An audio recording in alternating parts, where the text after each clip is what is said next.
So first things first, Frank, how are you? Yeah, I'm doing pretty good. We just started with the promo for the new album, Bionic Swarm, that will be released in March 26th on Century Media Records. So Hmm. yeah, very nice. Okay, that's good to hear. So before we get to Cryptosis and what you're working on now, I'd like to ask one question about kind of the previous incarnation of the band, Destinator. Now I read that you had kind of like a farewell show and that you had to push it back because of Corona. Did it eventually happen? No, it didn't happen. We're thinking about maybe, yeah, try to do it, try to set it up again. But yeah, so a new album will be out pretty soon. So for us, it feels a bit redundant. Hmm. To just play another distillator show, but maybe, who knows? We're talking about this with a few partners that doing this kind of live stream shows, and we've also yeah, we're trying to set up something for Cryptosis as well. So it's not really 100% sure. Yeah. Well, the reason why I asked because, like you say, I think in your mind you're already with Cryptosis and this whole new process, a new album. So how do you see that change now? Because it's there isn't an official point where okay now this stops and this because how did that change kind of go for you in the last year or so? From Yeah, well, actually, it pretty much started, I think, 2, 3 years ago already. oh, okay. And we were just writing material for this album, and we were drifting more and more away from the typical, yeah, sound that people know us for, Mhm.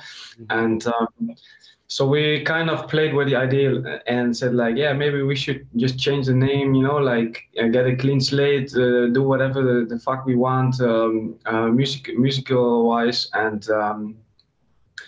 But then, like we started just working on the album, and it's sort of stayed with an ID. But then on January, I think 2020, um, yeah, we just had finished the recordings, and we started getting first mixes, and we just said like, yeah, this is sounding so much different than people used to hear from us. So yeah, we basically said like, yeah, if we ever want to do something like that, like now is the best time, Mm. and let's just go for it. And I think we also played the last Distillator show in January 2020. Okay. Or February, I think January. So after we made that decision to change the name, we started changing a lot of stuff behind the scenes, like legal stuff. We have some kind of company behind, our band is some kind of company registered, so we had to change all that stuff too. Right. So for us, it was already like the first few months of 2020 Okay. felt a bit weird, but for us, just before we announced the name change, we have been working on that already for months. So Okay. for us, it's like Distillated seems like a chapter that is pretty far away already. But Right. of course, for the fans, I can understand. It's more a complicated thing. What gave rise to this new musical direction? Was it just experimenting within the band, or how did the music kind of start to shift to where Cryptosis is now? Well, when we started our first band, Distillator, we were pretty much kids, we were still the students, living in student apartments, and we just really loved old school thrash metal, old school rock music, Deep Purple, Led Zeppelin. So for us, it was just a natural evolvement from liking that music to play it.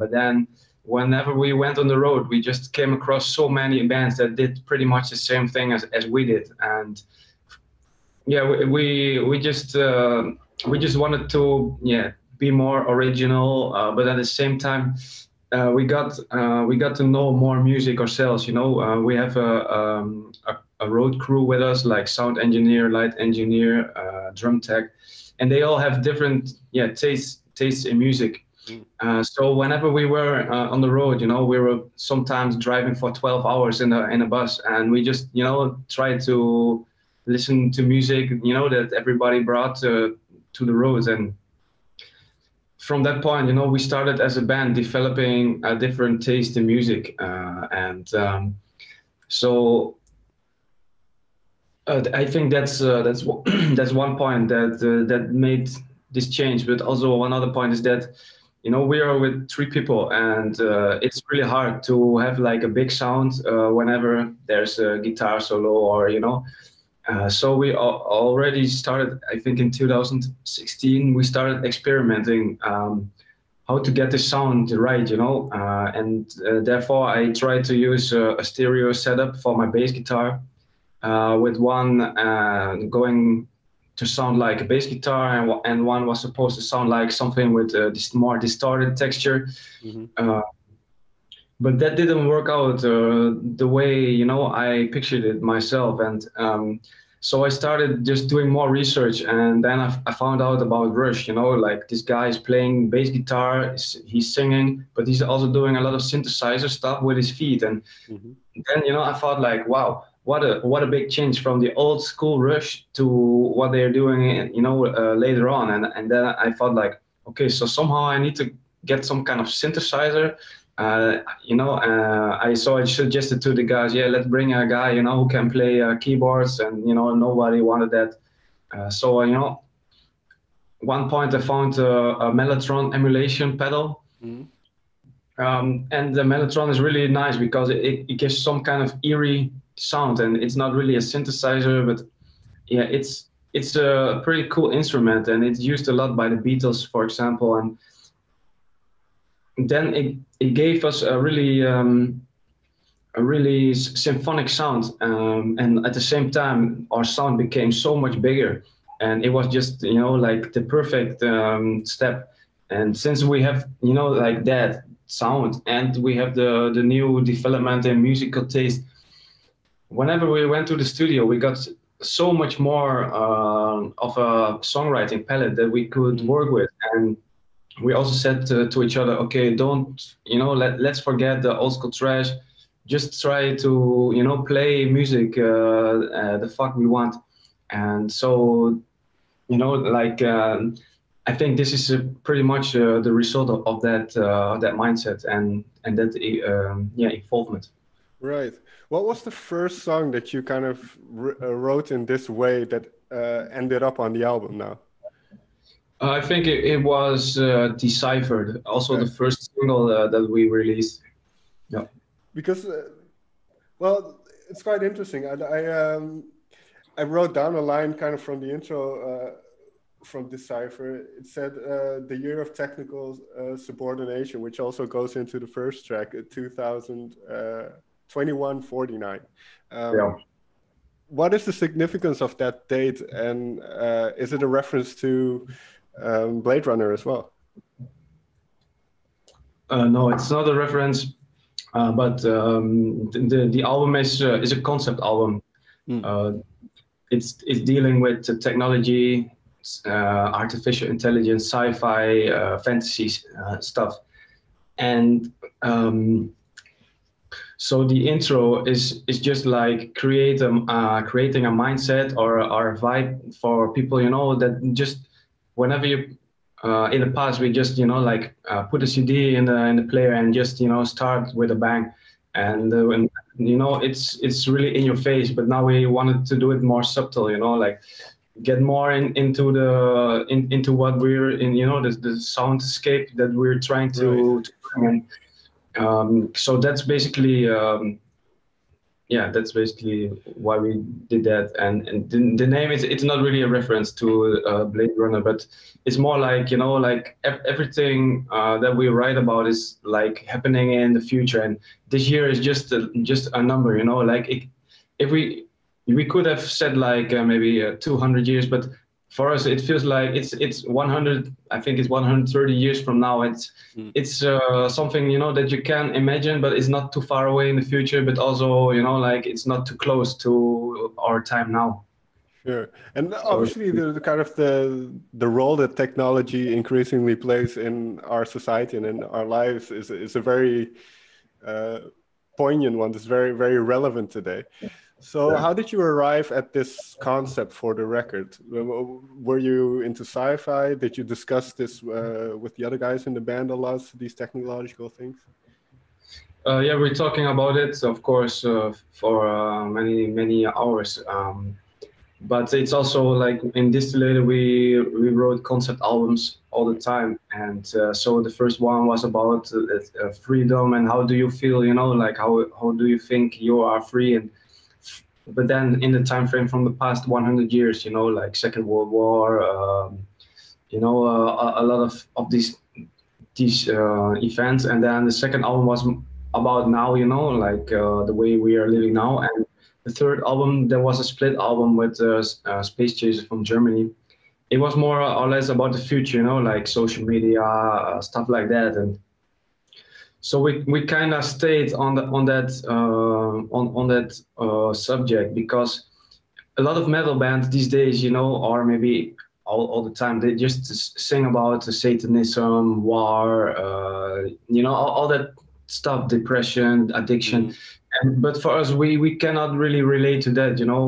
We think it's good, it's good, and it's sometimes it's cool, you know. But for us, there's not much stuff, you know, that you can let your own imagination, you know, you can project your own imagination to that, and for us, that's important to do, and we wanted just to make an album that's, you know, that have that kind of yeah, that kind of touch. Just on a personal level, are you worried of where technology is heading? I don't know. You know, it's just like a gun. It can be used for something good or something bad, you know. And I don't know. It's just the world right now is developing into yeah, a scary place, and yeah, I don't know. I hope, of course, for the best, but you never know, you know. Right.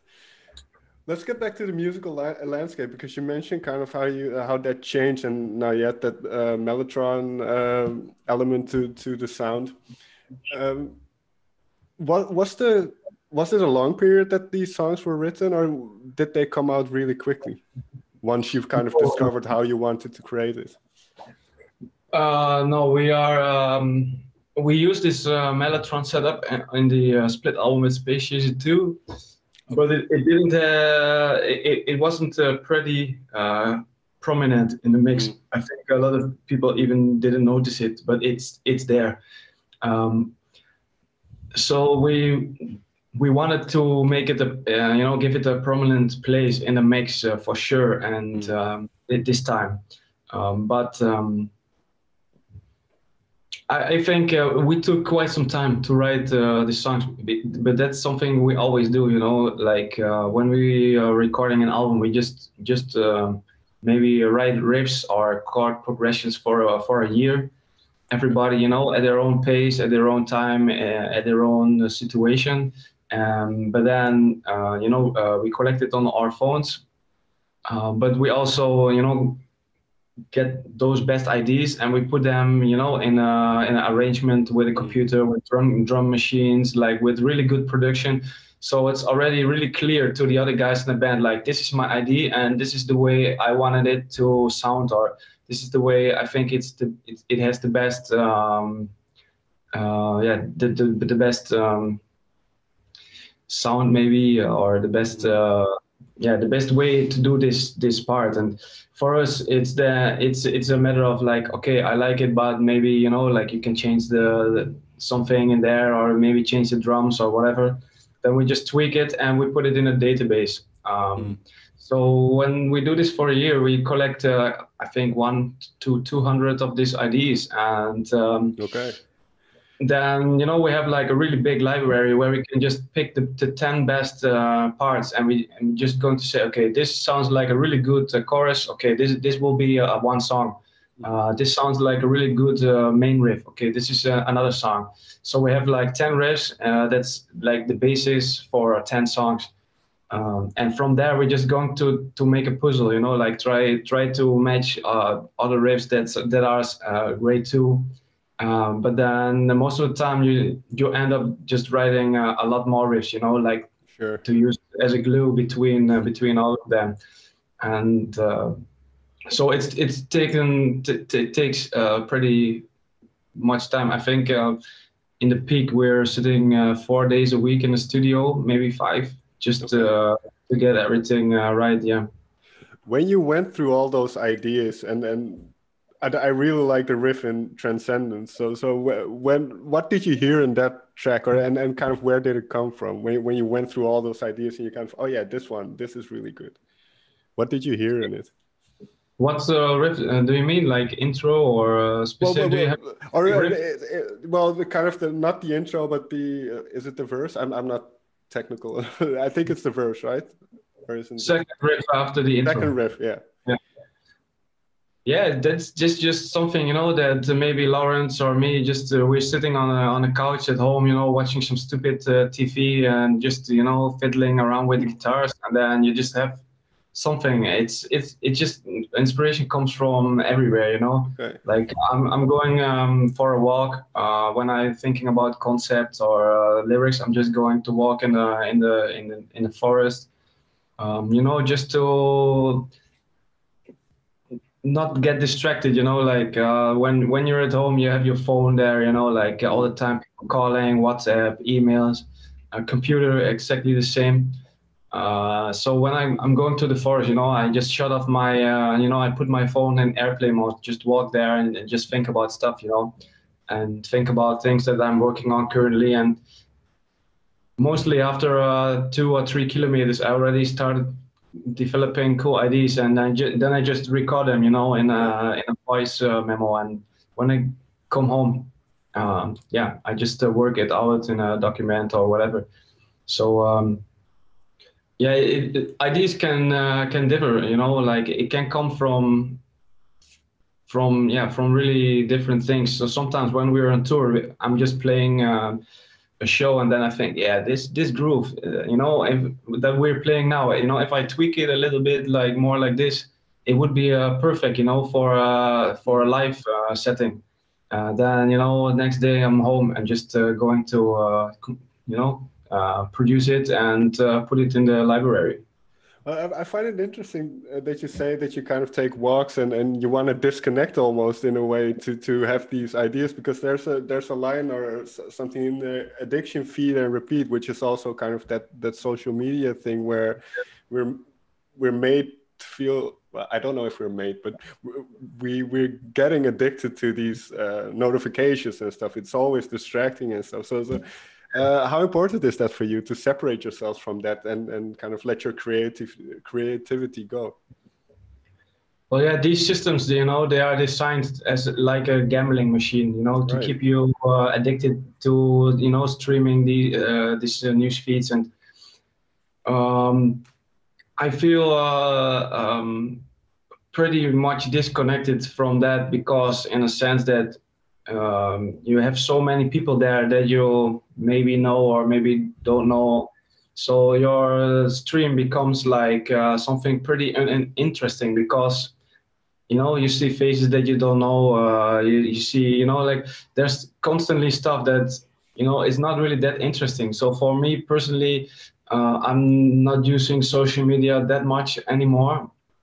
um, but I think it's pretty important for people in general, like to take a step back and let social media be for what it is, but also Mm. try to connect with people in the real world.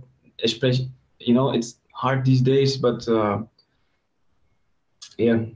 Yeah, as a band who likes to kind of play live and connect with people in real time, real time.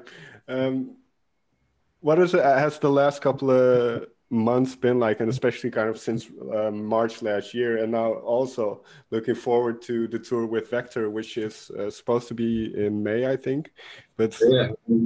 it's probably not certain yet whether it will happen. Yeah, it's uncertain. Of course, you know, fingers crossed it will happen, and we really excited to go on the road. But we've already taken it a bit relaxed, you know, the year before this year, because we were thinking like, okay, we're going just to focus on songwriting, we're going to focus on recording the album. So we've already been doing not really that much stuff than that we're used to for the past 2 years now. So it becomes pretty boring. But on the other hand, you know, behind the scenes, we have so many things to do, you know, Right. like we try to produce more video content. Yeah, we have a lot of interviews for promotion. You know, we work on our website, interviews. So yeah, it's really a lot of stuff, you know, like all new merchandise has to be ordered, you know. Myself, I designed all the layouts for the LP, CD. So yeah, there's a lot of stuff that we're working on, but it's boring, you know, like Sure. we're in a band just to play live and to to tour. And you signed with Century Media Records, and then everything that you now mentioned, the interviews, the kind of the videos and everything. How ambitious are you with this new incarnation of the band? Yeah, pretty ambitious. I think even more than we used to do in our old band, and that was already pretty high. Yeah, now we have the means, you know, of a big label and financial support to do a lot of stuff that we've already been thinking and dreaming about for many years. For example, this video decipher is like completely with 3D animations and stuff, and yeah, that's kind of stuff is things that we already you know want to do for a very long time, but you know it's so expensive and we never could afford it to do. But now we know like we just could do it, and we're also working on our live show, you know, like really digital influenced thing, something completely different than people have seen before from us. So yeah, we are we're really happy, you know, with their support, and they also understand our creative vision. And yeah, it's really nice, you know, to work with such a professional team. I don't know how much reactions you have had, but how did the people react to kind of the fans react to the shift in music and the shift in name? How did they respond? Were they okay with it, or do you worry about that at all?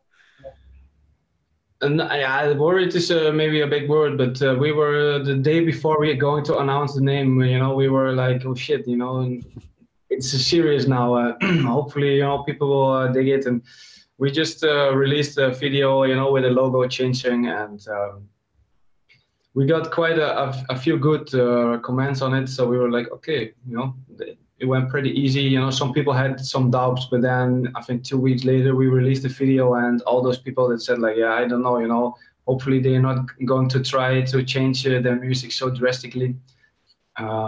And we released the video, and yeah, pretty much everybody said like, yeah, this is just you know, like a pretty good involvement, and very nice. And I think you can see it on our ratings on YouTube videos as well. I think sometimes even almost 100% thumbs up, you know, so that's it's insane. No, that's what I saw as well, that the comments were all very positive, and there's a lot of excitement for the new record. So my last question is, when did you find the title Bionic Swarm for the record? Well, we've been, of course, we've been thinking about the new band name. You know, we did a lot of creative sessions to find a suitable name. And Bionic Swarm was just one of the names that came up as a band name. Okay. But eventually we chose to go a different route, and but we really thought that, like, it captured the whole album concept and the whole thing that we are, you know, we're working on. So we said, well, just let's use it as an album title because it just sums up everything, that we're trying to express with this album. All right, Frank. Thank you so much for taking the time to talk with me. Yeah, you too. All Very right. nice.